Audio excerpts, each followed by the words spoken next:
කසාද බැන්දාම ගෑනු ළමයාගෙන් ලබන පිරිමි ළමයා ලබන සතුට හැමදාම ලැබෙන්නේ නැහැ අපේ ස්වාමීන් වහන්සේ. හරිද? අපිත් ජීවිතය අවුරුදු 22ක් ඉඳලානේ ආවේ. ඔය තියෙන රසමුසු වලු කෑම බීම ඕ වගේ කමදෑම කම්සුව ලබන්න බෑ. ඒව කලින් කලට වෙනස් වෙනවා. කසාද බැඳලා නෝන ගෙනාවන මේ යෝගිත හරියට අසනීපයක් දෙකක් හැදුනොත්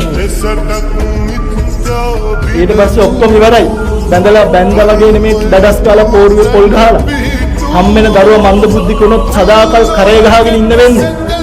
ජීවිතේ කියන එක මාර අවිනිශ්චිතයි. මම ওই කතාව කියලා එක දුවෙක්ට තාත්තා දුව පැවිදි කරා. මම මේ ළමයාට කවදා හරි දවසක කසාද බැඳලා ගිහිල්ලා මන්ද බුද්ධික දරුවෙක් කර්මානුරූපීව ලැබුණොත්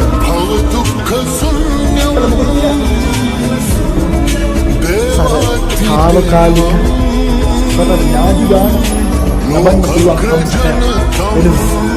කොච්චර මිනිස්සුන්ට මහන්සි වෙන්න වෙලා ඔයගොල්ලන්ගේ ජීවිතේ ඔයගොල්ලෝ අතරේ දඬු කඳේ ගහපු මිනිස්සු සංසාරයේ කියලා දඬු කඳේ ජීවිතේ කියලා දඬු කඳේ ඔයගොල්ලන්ව ගහලා තියෙන ඔයගොල්ලන්ට අපිට වගේ විලාසෙ ඉන්න බෑ. ඔයගොල්ලෝ හිතනවා අපි දුකෙන් ඉන්නේ කියලා.